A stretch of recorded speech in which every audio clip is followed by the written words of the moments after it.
Shall we begin?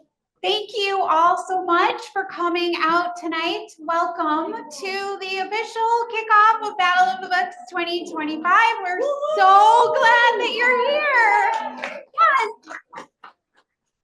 I'm Franny Sherman, and I'm delighted to be here with you tonight. We've got Caitlin Savage in the back helping out, and super tech guru, Mr. Rich, who's recording the presentation.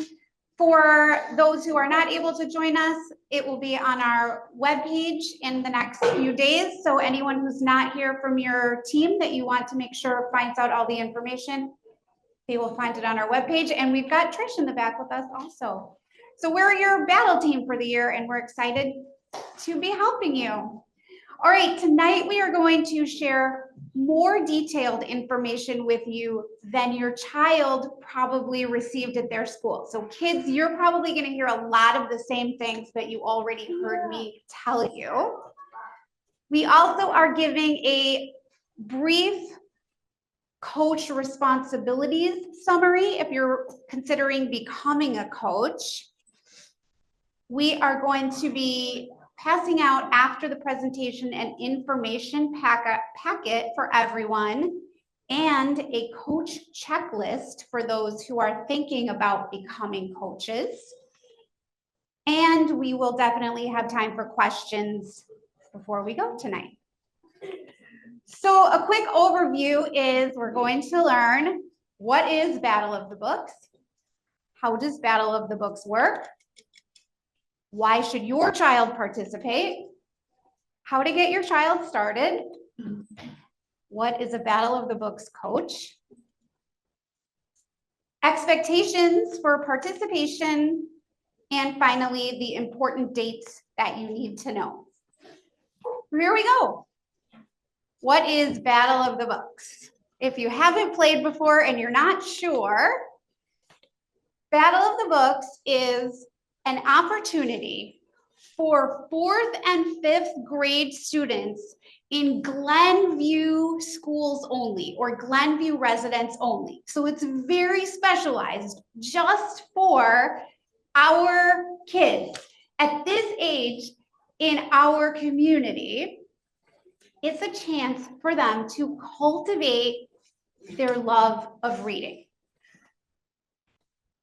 What happens in Battle of the Books is that the library team, our Battle of the Books team, we read all year long with a very special focus on what we know 4th and 5th graders will love and what will change their lives and open their minds. And we select a list of 16 books based on our belief that 4th and 5th graders will be really touched by these books. Then we create a quiz-style competition based on questions about those 16 books. And then students from 4th and 5th grade around Glenview form teams of 2 to 6 players, and they read these books together, like book clubs with their friends. Last year, we had over 500 kids play, representing 13 schools around Glenview. So it is a big Glenview party. Like I said, it's kind of a huge book club where it's this opportunity for kids this age to be sort of having this shared opportunity. And moving forward, they have these books that they can talk about in common for the rest of time. Hey, did you play in Battle of the Books when you were in 4th grade? Yeah, totally. What'd you think about that book? So it's a great thing. First, kids, 2025, if your child plays this year, is the 44th annual Battle of the Books. So there may be some adults in this room who played when they were young. Is there anyone here who's, yes, round of applause. This is a picture of a group of Battle of the Books participants from 1981. So like I said, it's been a Glenview tradition for a really long time, and we would love it if your child became part of the big tradition. Our mission here at the library for Battle of the Books is to really encourage a love of reading in 4th and 5th graders in Glenview schools. We want kids to have a lot of team spirit. We want them to work together in teams and work on their communication skills while enjoying a really friendly competition among teams in their schools and teams around the village. Kids who participate get to explore this really wide variety of books that we choose for them. And that sparks a lot of critical thinking and, of course, compassion when you're reading books and stepping into the shoes of so many different characters. Battle of the Books, we hope, creates a really lively atmosphere where kids get to challenge themselves and collaborate with friends at the same time. And most definitely, no matter what, our overall goal is to create a lifelong love of reading. And during this precise moment in time, 4th and 5th grade. So they have learned how to read, right? And now they can soar at this age. If we find them the right books and they're having a great time reading with their friends, this is our moment to catch them and let them have the chance to love these books and then move forward as they get older, having experiences where they have enjoyed reading so much that they want to continue reading for pleasure. That is the goal of Battle of the Books. So how does it work? We are going to have a qualification battle as our first Battle of the Books game, where all participating teams are going to log on together to Zoom on Thursday, February 6th. Teams are going to log in from the same location and be ready to start by 6:25 to play at 6:30. We anticipate that we'll be done playing by 8 p.m., but we want to allow for unforeseen situations, so we're going to tell everyone, plan on Battle of the Books lasting until 8:15. It probably won't, but don't schedule anything until after 8:15 on February 6th. Okay, there are going to be, in that first qualification battle, 2 rounds comprised of 25 randomly sorted questions of varying difficulty that cover all 16 books. Plus then at the end of the game, 5 really hard tiebreaker questions, just in case we need to break a tie. The teams are going to use Google answer forms to submit their questions, their answers back to the library. There is going to be a 7-minute break following the submission of the Google answer form 1 until we start round 2, and then the tiebreaker questions come at the end of round 2. And friends, there are going to be at least 3 questions from each book. So when you decide which book you're reading with your team, you can guarantee that there will be questions asked about your book, at least 3. All right, here is our procedure for asking questions about the game. When you log in, and I'm going to be your MC, I'm going to display the question on the Zoom, and then I'm going to read the question aloud to you 2 times. You'll also be able to see the question the whole time. Then you're going to have 30 seconds to talk with your team and decide the answer together. So this is going to be a really fun time for you to talk and think about what the answer could be. And then At the end of the round, you're going to have an extra 3 minutes to go back over your answers, or if you missed an answer, to try to figure out what it was and finalize your responses. We are not giving extra points for speed. So it doesn't matter if you're the first team to submit your Google form or the last team. After the 3 minutes at the end of the round, everyone's form's in. Your points are your points based on your answers, not on how fast you turned it in. And then we are not repeating questions at the end of the round. So we read them twice and you see them, and then you won't see them again. All right, after that qualification battle, there is potentially a final battle that the top scoring teams are invited to participate in. So that takes place here in person in this room on Saturday, February 22nd at 1 p.m. If you are a coach, you will be notified after the qualification battle if your team is going to play in the final battle. All coaches will be notified either way, whether you're coming back or whether or not you're coming instead to our final party and awards ceremony. And procedures for the final battle are exactly the same. The game is played the exact same way. The questions are the exact same format. So why should your child participate in Battle of the Books?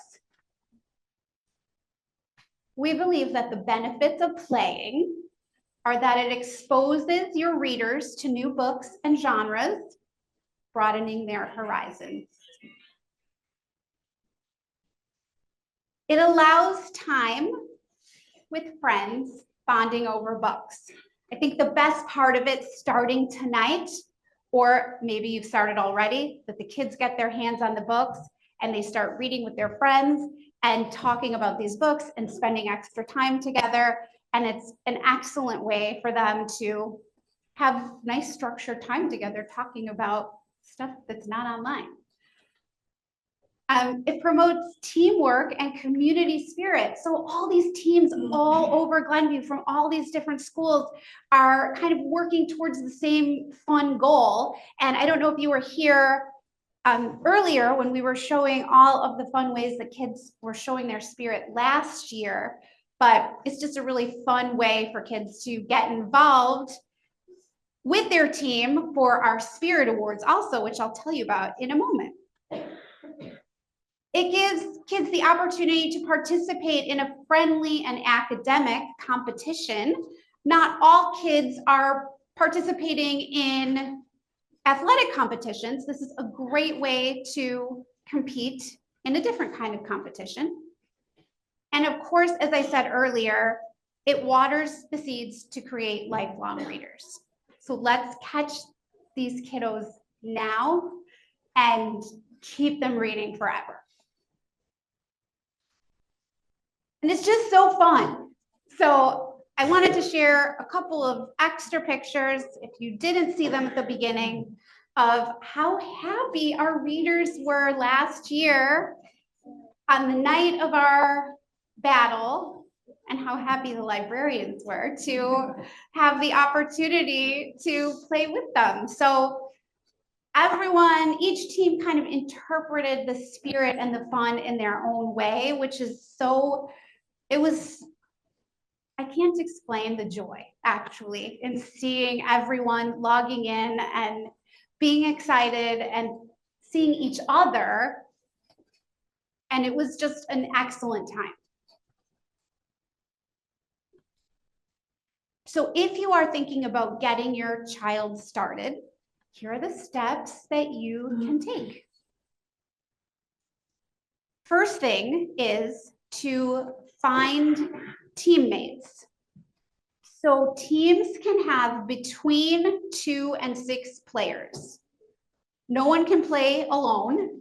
and no more than 6.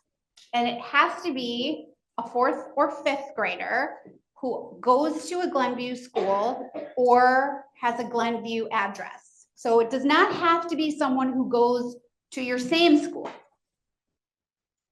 but it can't be someone who lives in Skokie. So no offense. Okay. Then the next job for the team, once the kids know who's working together, is to find a coach for your team. So put a pin in that for just a moment. Next, kids need to create a team name. This year, we're actually asking kids, don't use the word "the" in your team name. I told them all that when I came out to their schools. Like, not the Raging Readers. It would instead be Raging Readers. All right, then what you have to do with your child after that is just get excited with them. Start planning to read and start reading. Make sure that the kids divide up the titles and who's going to read what, and then start thinking of creative ways to show their team spirit. The coach's job is going to be to register the entire team and, among other things, to review the oath of honor with participants on their team and then sign it and submit it to GPL. So unless you're a coach, all you have to do is make sure your child is finding some people to play with and see that they're reading. Another thing you can do, some other things you could do if you're not a coach, is, the coaches and the teams together will initiate if and how they are going to practice and prepare. I want to reiterate that Battle of the Books practice is not mandatory, and it's not homework, and it's not necessary. So it should be driven by how the kids are feeling. I do want to say very strongly that our mission is not winning Battle of the Books. It's loving the books on the battle list and enjoying being together talking about the books. So if the kids want to practice, they definitely can. And parents should encourage kids to be great teammates, and part of that is reading the books that they are assigned. And of course, talking with your kid about the books that they're reading, because that's just great fun. Have your child tell you all about the characters, the setting, what happened in their book. That in itself is really great practice for them in general.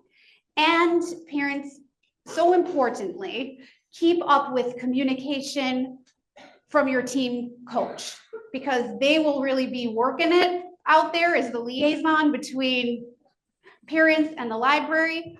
So helping them out by responding to their emails or calls will be really important. But other than that, if you're not a coach, you've got an easy job.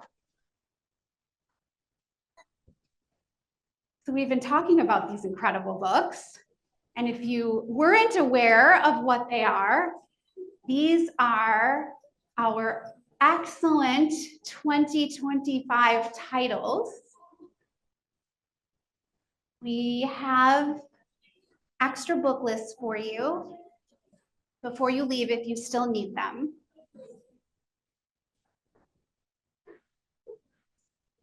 So I'm really excited to hear whispers and excitement about the titles.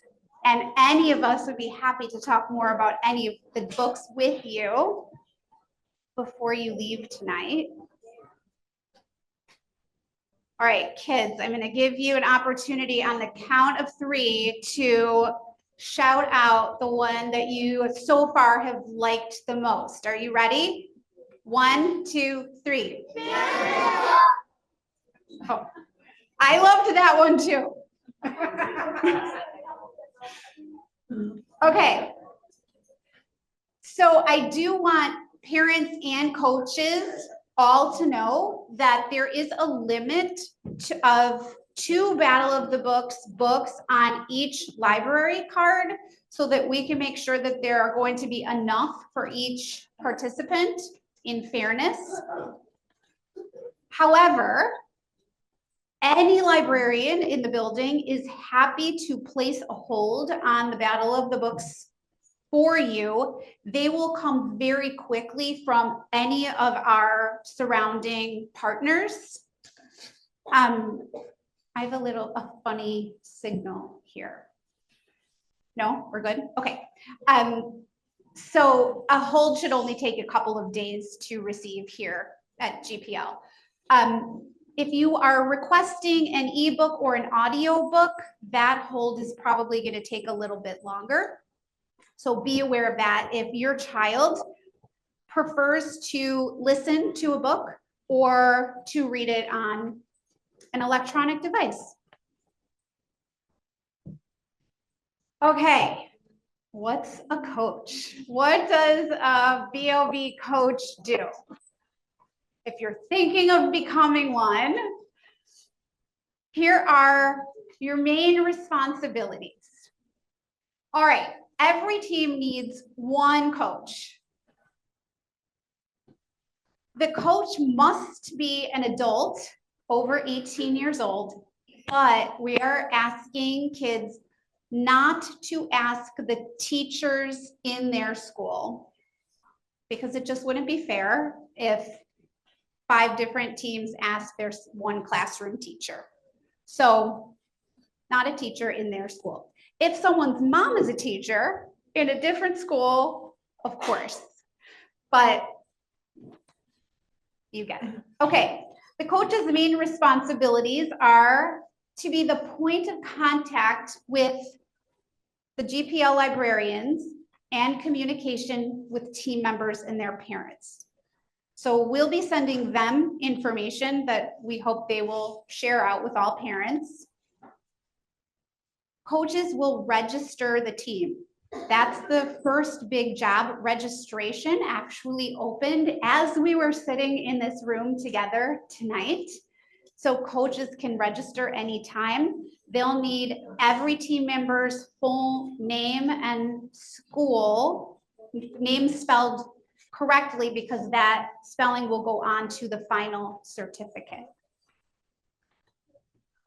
Coaches are going to be expected to read and understand the Battle of the Books information packet, which we will be passing out tonight to everyone before they leave. We hope, our hopes are that in this packet, we have answered every question that we were asked last year. So that people will have super easy time playing this year. Coaches also need to select a location for their team to meet for the qualification battle. That one is not played in person here at the library.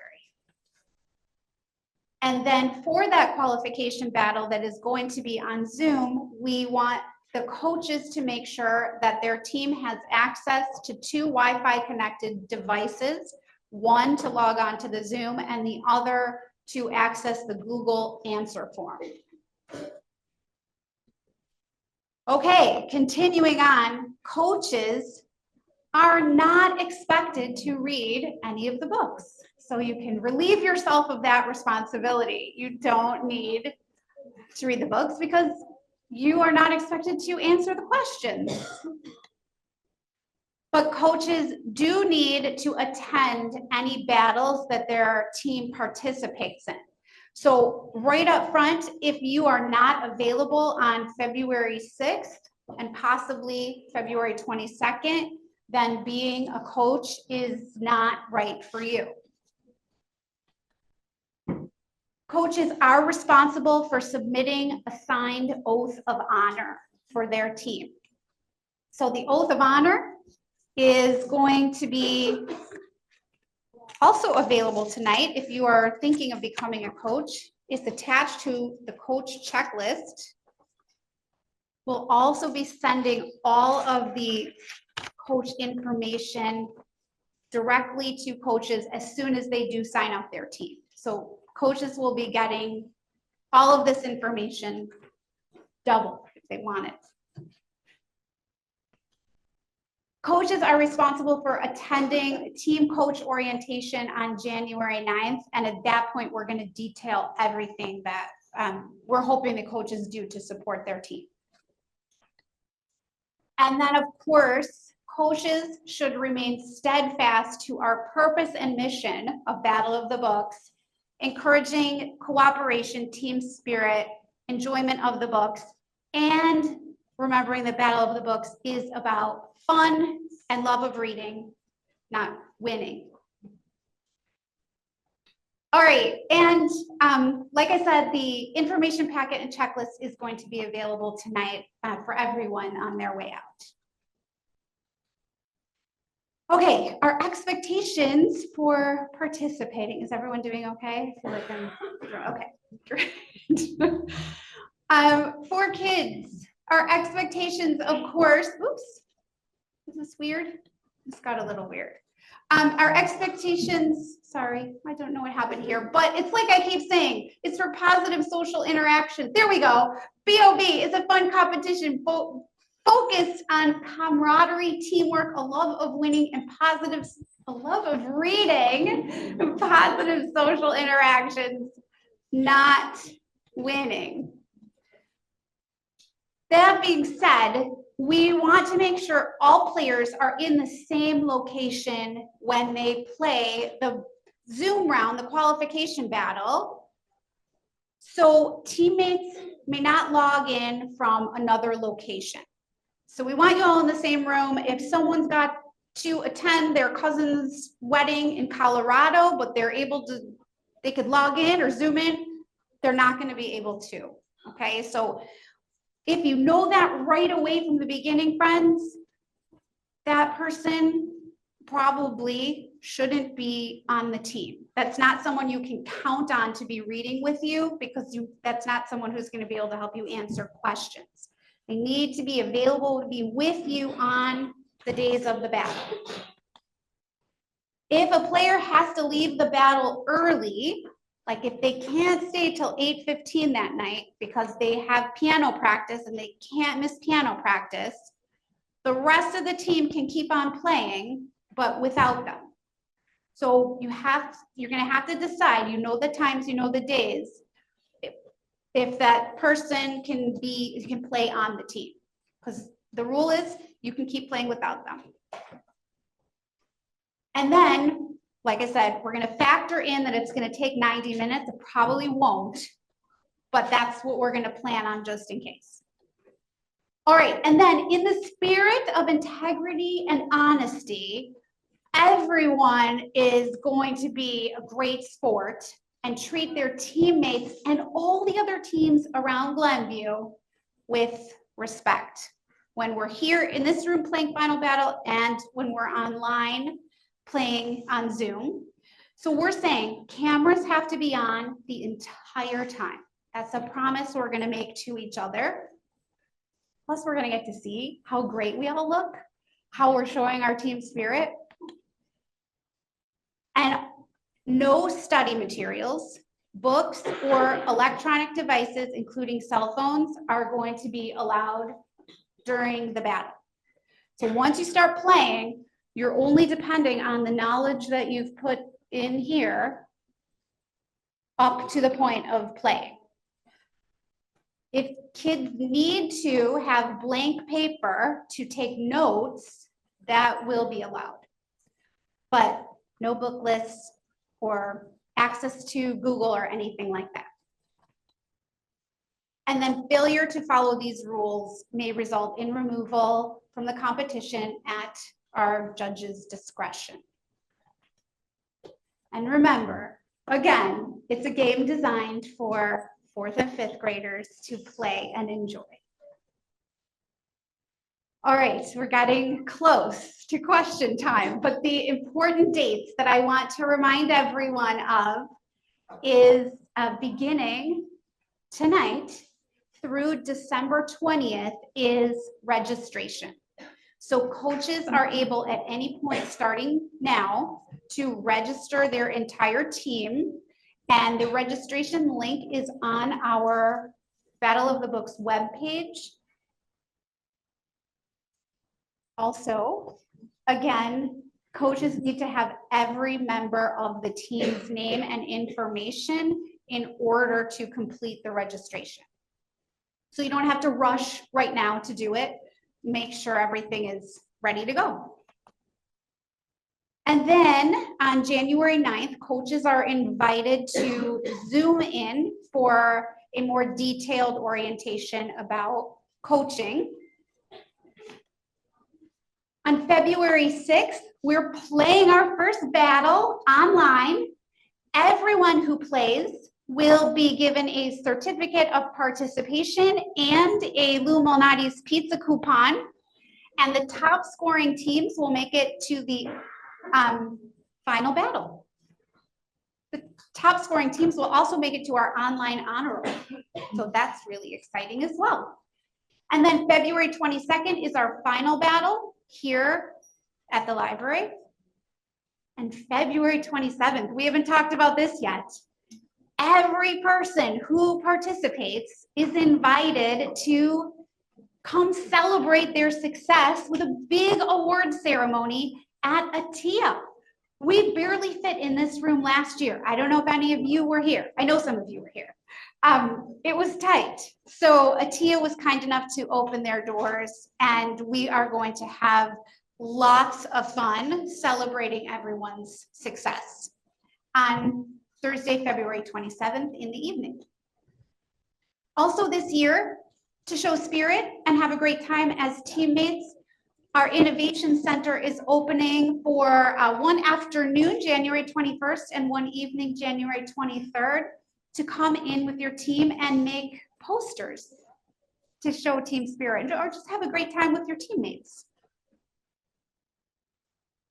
So that's a drop-in if you decide to. It's optional, but fun. All right, after the February 6th qualification battle, coaches will be sent detailed information by 5 p.m. on Monday, February 10th, as to what the next step is if they are going to the final battle. And again, that is here on February 22nd from 1 to 2:30. And everyone is invited back to the award ceremony and celebration on Thursday, February 27th in the evening. We're going to acknowledge every team. Every team will get applause. We're going to show a big slideshow like you saw today when you came in, but your team will be there this time.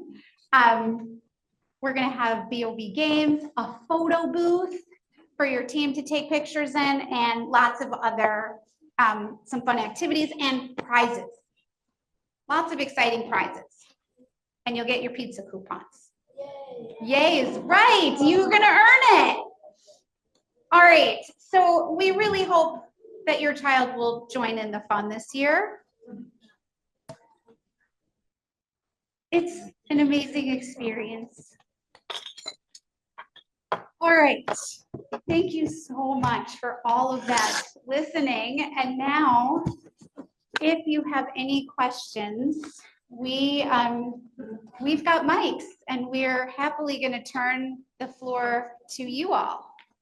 You're close. Yeah, once the team is registered, can it be augmented or changed in any way with additional members? Like, let's say you have 4, but then 2 more join later. So if there's any question about whether or not that's gonna happen, there's no rush. I would just wait until closer to December 20th to register. Are there gonna be like pre-tests to like test yourself? Or is it only the final ones? So that's up to you and your teammates. If you and your teammates want to make some pre-tests for each other, that could be a fun activity for you to do if you want to.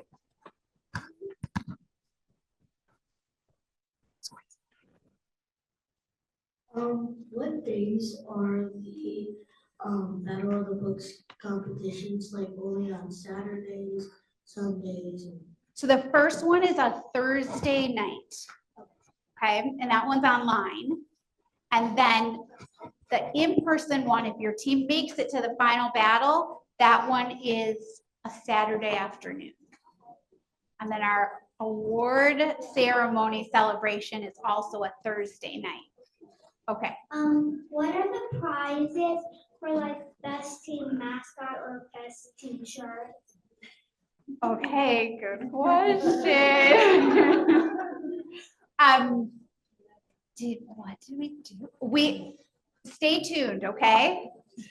But, It's a good one. what I didn't say is that coaches nominate their team for, I actually think I have a slide that talks about what the awards are. I'm sorry to go through all this, but I know I have it.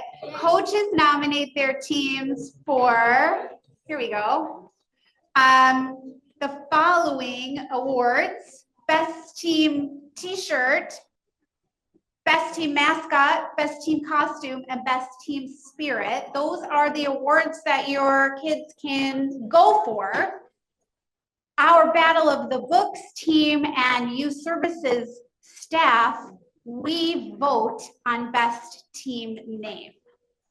So coaches will be instructed as to how to go about nominations for the Spirit Awards, but everyone can put their heads together for their team and go for some of those awards. What kind of questions should the students expect? Are they multiple choice or essay form? There are some multiple choice. There's some fill in the blank. There'll be some, no essays. There'll be like 1 or 2 word answers.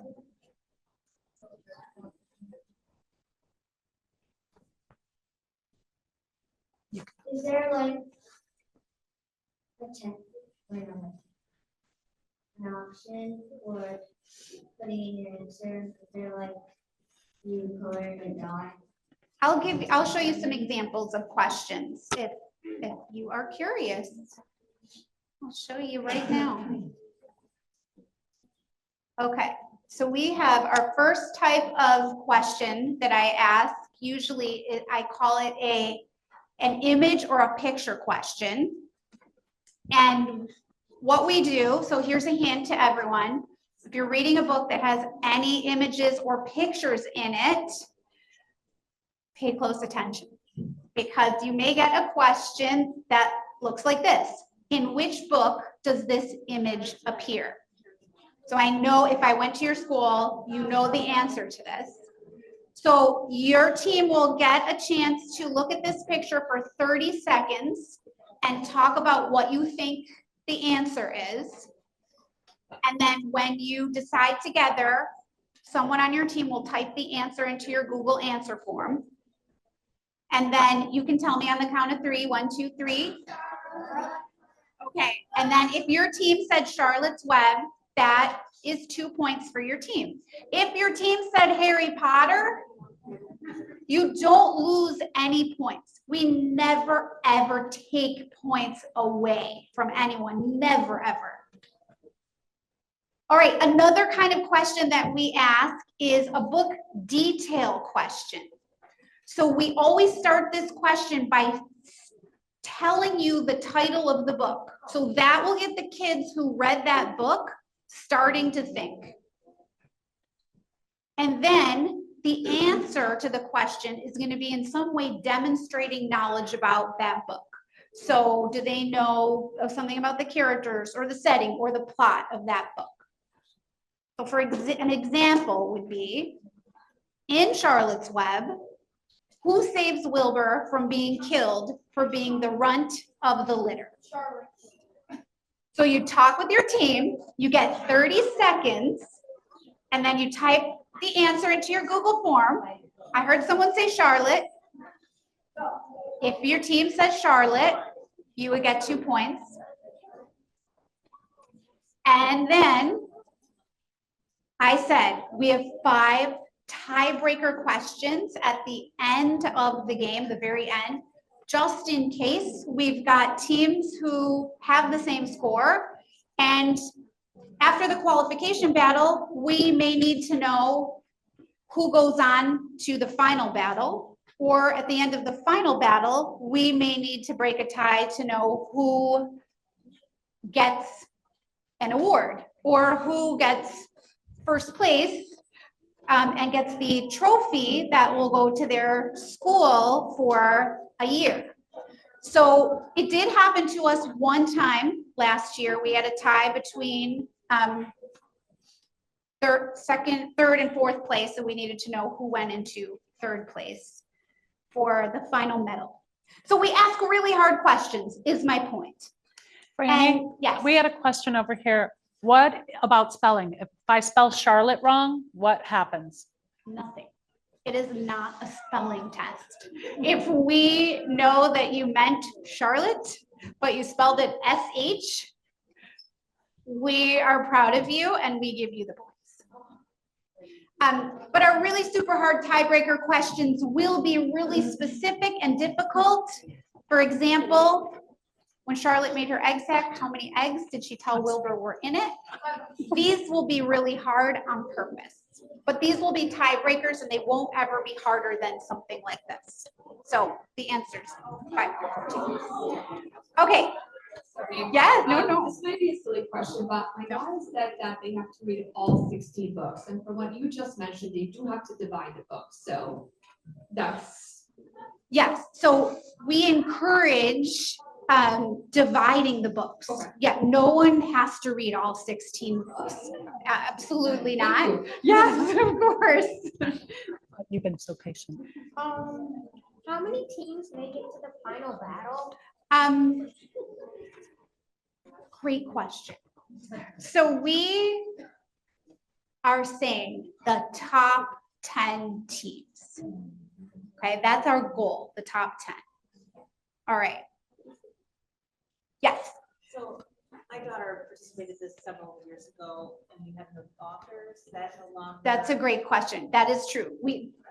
We changed the game significantly and we did take that portion out. So you kids do not need to know the authors of the books. There's no extra points for knowing that, and that won't be there will not be questions about the authors. Oh, I'm sorry. Someone's holding the mic back there, but you'll be next. I'm so sorry. Thanks. For the qualification round, who's manning Zoom, the coach or the students? So that's a really great question. So the coach is required to be with them to man the Zoom and to make sure all the tech is working properly. And we'll give the coach the rundown on exactly what they should be doing that night during the battle. But yeah, we'll need the coach there to be working the tech in case of emergency, getting them on and working the tech. Sorry, but Yeah. entering the Google form. Oh, kids only entering on the Google form. Thank you for clarifying. We have a question over here. Oh. Next. So like if we have 5 people on our team and there's 16 books, how do we divide the book? 3 in 1 set. You're asking a math teacher, a former math teacher. That's gonna look different for every 5-person team, but however your team decides. Thank you. the previous year's Battle of the Books questions, like, are they available just so kids can use them to like understand how you ask questions? Like, it was really like interesting to see how you asked about like the numbers or like, for example, like, the name of the character. Like, are you gonna ever ask like, okay, like, what was the name of the tree or whatever, like, just to see like the detail of the questions. We don't make the questions available because we do sometimes reuse them from year to year. However, in our information packet, we do provide some, if your team wants to practice, some optional and fun ways that your kids can practice and prepare. So that will be available to everyone as they're leaving. We are here. If you have any other questions, the books, it looked like our shelves were a little bare when I came in today, but I know that our team is ready to hold any books that you need. And please take packets on your way out. We've got our checklist for coaches if you are hoping to be a coach. And information for everyone. And I hope that you all have an excellent time participating this year.